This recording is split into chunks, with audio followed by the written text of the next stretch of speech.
अस्सलामु अलैकुम वरहमतुल्लाहि वबरकातुहू। बिस्मिल्लाहिर्रहमानिर्रहीम नहमदुहु व नुसल्ली अला रसूलिहिल करीम अम्मा बाद। अक्सर लोग मेरे से ये सवाल करते हैं कि मुफ्ती साहब, आप बहुत सारे उन्वानात के ऊपर बात करते हो, डिटेल में बात करते हो, तफसील से बात करते हो, उसके हवाले देते हो, बहुत सारी चीज़ें आपके जहन में रहती है, उसकी वजह क्या है, उसका रीज़न क्या है? देखो, उसकी सबसे बड़ी वजह और सबसे बड़ा रीज़न ये है कि मैं अपने जहन को, अपने दिमाग को एकदम बिल्कुल पाक और साफ़ रखता हूँ। गंदगियों से, गिलाज़तों से मैं अपने आप को बहुत ज़्यादा दूर रखता हूँ, यानी अपने दिमाग को। अब मैं आपको बताता हूँ गंदगी, गिलाज़त किसे कहते हैं। जैसे मिसाल के तौर पे दूध का एक बर्तन है और उसके अंदर अगर थोड़ा सा भी नींबू का एक कतरा चला जाए तो आप देखेंगे कि नींबू का एक कतरा जाते ही वो दूध फट जाएगा और वो दूध जो है बजाय दूध के कुछ और बन जाएगा। लेकिन अगर आपको उस दूध को बाकी रखना है तो उसमें किसी भी चीज़ को आपको आने नहीं देना पड़ेगा। सेम टू सेम मैं अपने जहन की ऐसी ही हिफाजत करता हूँ, और अगर आप अपने जहन की ऐसे ही हिफाजत करना चाहते हैं तो कुछ बातों का ध्यान रखो। सबसे पहली चीज़, बहुत सारी मर्तबा ऐसा होता है, हम मजलिसों में बैठते हैं, हम लोगों के साथ बैठते हैं, वहाँ पे ग़ीबतें बयान होती है और हम जो है ना सुनकर फ़ौरन उस पर भरोसा कर लेते हैं। किसी ने किसी की बुराई बयान किया, किसी की ग़ीबत, हम फ़ौरन आंखें फाड़ के जो अरे ऐसा हुआ, अरे वैसा हुआ, अरे यार मुझे तो मालूम ही नहीं था। तो ये जो आपका है ना, इस तरह की जो हरकतें हैं वो इस बात को ज़ाहिर कर रहा है कि आपका दिमाग आपके ख़ुद के कंट्रोल में नहीं है। मतलब आप इतने कमज़ोर इंसान हो कि किसी ने भी आके आपके कान में धार मार दिया तो फ़ौरन आप उसकी बात को हक़ मान लेते हो, सच मान लेते हो, उस पर यकीन करते हो। अब मैं आपको मेरा मामला बताता हूँ। मेरा मामला ऐसा है कि पहले तो मैं अपने आप को जो है ना ऐसी मजलिसों से बहुत ज़्यादा दूर रखता हूँ। मेरी होटलों में कहीं बैठक नहीं है। मुझे 6 महीने से ज़्यादा हो गए होंगे, शायद मैंने किसी होटल में कभी चाय पिया होगा। 6 महीने से ज़्यादा, उससे भी ज़्यादा हुए होंगे, मुझे याद नहीं है। इसी तरह से लोगों के साथ बैठना है, मस्जिदों के वज़ू खानों पे, वट्टों पे, चबूतरों पे, बिल्डिंगों के बाहर, इस तरह की ये सब मजलिसों की मुझे आदत नहीं है। और अगर है भी तो जो काम की बात है, जो ज़रूरत की बात है, उतनी बात करो। फालतू में इसने ऐसी किया और उसने वैसा किया और ये सब चीज़ों के लिए मेरे पास में टाइम नहीं है। और मान लो अगर किसी ने कुछ ऐसा बोल भी दिया तो मैं उसकी बात पे बिल्कुल भी भरोसा और यकीन नहीं करता हूँ। मैं आपको उसकी एक मिसाल बताता हूँ। जैसे एक साहब जो है, एक मस्जिद के ट्रस्टी साहब थे, अक्सर मेरी मुलाकात होती थी। उनके बेटी का तलाक हो गया तो अफसोस होता था मुझे। मैंने उनसे 2-4 मरतबा कहा, मैं बोला यार अच्छा नहीं लगता, तुम्हारे बेटी का तलाक हो गया, उसको भी बच्चे वगैरह पैदा हो गए थे।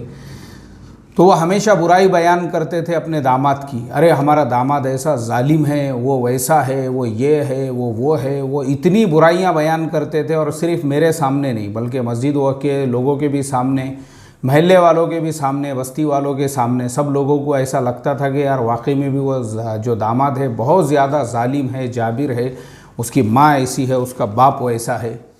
लेकिन मैं आपको बता दूं, ये सब सुनने के बाद में भी, क्योंकि मेरी आदत है, मैं वन साइड बात सुन के कभी भरोसा ही नहीं करता हूं किसी पर, क्योंकि जैसे मैंने आपको बताया मैं अपने जहन की पूरी हिफाजत करता हूं।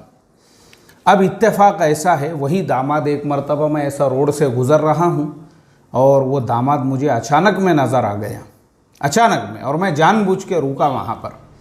मैंने उसको सलाम किया, उसने वालेकुमुस्सलाम कहा। थोड़ा सा मेरे से वो बिचक गया। बिचकने के बाद मैंने उससे कहा, मैं बोला भाई बिचकने की ज़रूरत नहीं है, मैं कोई तुम्हारे ससरे साहब का वकील नहीं हूँ और ना ही मुझे तुम्हारे मसले से कुछ लेना देना है। मुझे सिर्फ तुम दिखे, मैं इसलिए रुका क्योंकि मुझे जो है ना, कभी भी मैं वन साइड बात सुनकर जो है उस पर भरोसा नहीं करता हूँ। मुझे सिर्फ तुम्हारे से ये पूछना है कि तुम्हारे मियाँ बीवी के दरमियान में जो तलाक हुआ उसकी वजह क्या है, उसका रीज़न क्या है। तब उस नौजवान ने ये कहा, बोले देखो मुफ्ती साहब, हम दोनों मियाँ बीवी की ज़िंदगी एकदम खुशगवार गुज़र रही थी, कभी हमारे दरमियान में लड़ाई नहीं हुए, झगड़े नहीं हुए। मैं तो जॉब करता हूँ IT कंपनी में। अब दिन के वक्त में मेरी वालिदा और मेरे बीवी के दरमियान में कुछ तेरी मेरी, तू मैं, ऊपर नीचे, अब वो तो हर घर में सास बहू के दरमियान में हुज्जत और लड़ाई झगड़े होते रहते हैं। ऐसा कुछ आपस में हो गया होगा।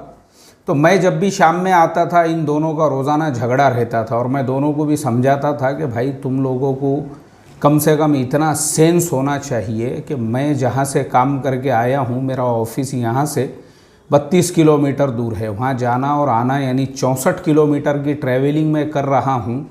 मैं थका हारा आया, इसके लिए आया घर पे तुम्हारे घराने सुनने के लिए, झगड़े सुनने के लिए, मसले सुनने के लिए, इसके लिए आया मैं घर के ऊपर। और उनके रोज़ के झगड़े, और बीवी को ये शिकायत कि तुम जो है तुम्हारी माँ को कुछ समझाते नहीं, और माँ को ये शिकायत कि बीवी को कुछ बोलते नहीं, और मैं दोनों में से किसी को भी कुछ नहीं बोलता था, क्योंकि भाई तुम दोनों का मसला है, तुम्हारे बीच में क्या हुआ मुझे मालूम ही नहीं है, और ये कोई बहुत बड़ा मसला नहीं है, ये एक नॉर्मल चीज़ है, तुम दोनों इसको हैंडल करके लो। अब बोले हमारी बीवी ने क्या की, उसने अपने माँ बाप तक ये बात पहुँचाई, तो माँ बाप उसके वालिद साहब आए, लेके चले गए उन्होंने, और ले जाने के बाद में उन्होंने कहा कि हम अपनी बेटी को जो है नहीं भेजते। बोले मुफ्ती साहब मैं ख़ुद उनके घर पे कई मरतबा गया, मुझे उन्होंने दरवाज़े में भी नहीं आने दिए, बाहर से ही हकल दिए, चल निकल रहे बोले यहाँ से। अब झोपड़पट्टी के है रहने वाले, बोले वो अपनी जो फितरत है उससे थोड़ी बाज आने वाले।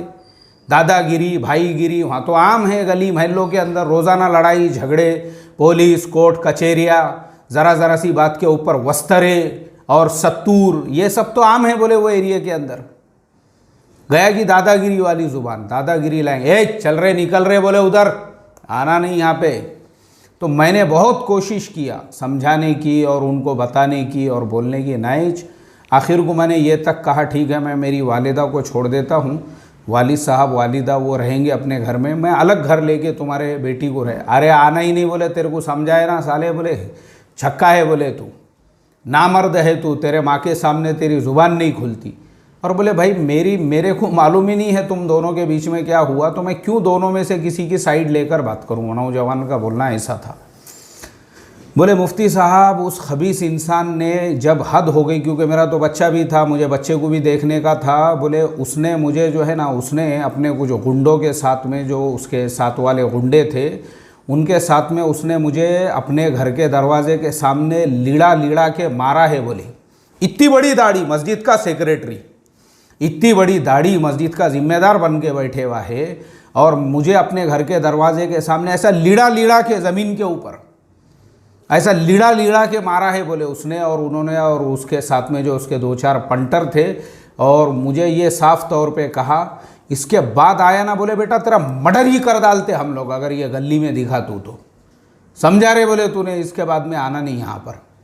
बोले उसके बाद से मैं वहाँ पे गया नहीं, फिर वो तलाक़ की सारी कार्रवाई वगैरह हो गई, अल्लाह हिफाजत फरमाए। तो मैंने जब दोनों साइड का वाक़या सुना तब मुझे पूरी स्टोरी समझ में आई। मतलब मैंने आपको जो बताया ना कि मैं अपने जहन की ऐसी हिफाजत करता हूँ। मान लो अगर मैं पहली मर्तबा वो सेक्रेटरी की बात सुन के भरोसा कर लेता था कि नहीं वाकई में भी उसके दामाद ने ऐसा जुल्म सितम किया, तो मेरे माइंड में तो यही होता था कि आज मुसलमानों में जुल्म सितम आम हो चुका है। मैं तो 2-4 बयान ठोक देता था उसके ऊपर। हमारी कौम की बहन बेटियों को जहेज के लिए सताया जा रहा है, जोड़े के लिए सताया जा रहा है, और उनके ऊपर ऐसा जुल्म सितम हो रहा है। मैं तो ऐसा ही बोलता था ना।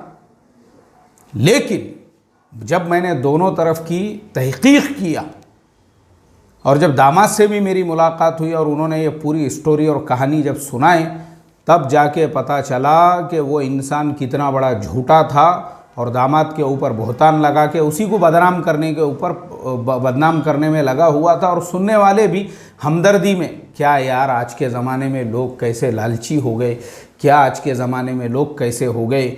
लेकिन जब आप दोनों तरफ की बात सुनोगे तब पता चल रहा है कि उसको लीड़ा के दरवाजे के ऊपर गली के अंदर मारा गया है बेचारे को, अल्लाह हिफाजत फरमाए। तो इसके लिए जो है ना, मैंने जो शुरुआत किया कि मैं अपने जहन की ऐसी हिफाजत करता हूँ। वन साइड बात कभी भी किसी भी मसले में अगर आप सुनोगे, ख़ुद कुरान करीम में अल्लाह तबारक व तआला ने ख़ुद फरमाया, इज्तनिबू कसीरम मिनज़्ज़न्न इन्न बअज़-ज़न्नि इस्मुन वला तजस्ससू वला यग़्तब बअदुकुम बअज़ा। ये ख़ुद कुरान में अल्लाह ताला ने फरमाया। और ख़ुद कुरान में अल्लाह ताला ने फरमाया, व इन जाअकुम फासिकुम बिनबइन फतबय्यनु अन तुसीबू कौमम बिजहालतिन फ़तुस्बिहू अला मा फ़अलतुम नादिमीन। शर्मिंदा कहीं आपको होना ना पड़ जावे वन साइड बात सुनकर। और ये हमारे समाज में आज आम हो चुका है और इसको लोग कमाल समझते हैं। कमाल, जैसे मैंने पिछले दिनों बताया, एक की होटल बंद हो गई। क्यों? क्योंकि होटल के टेबल पे बैठ के लोगों को गीबतें सुना रहा था। तुमको किस्सा सुना था, बोले मैं फुलाने का, इसका उसका। मैं बोला नहीं नहीं, होटल नहीं चला सकता ये, और 15 दिन में शटर डाउन। अल्लाह हिफाजत फरमाए।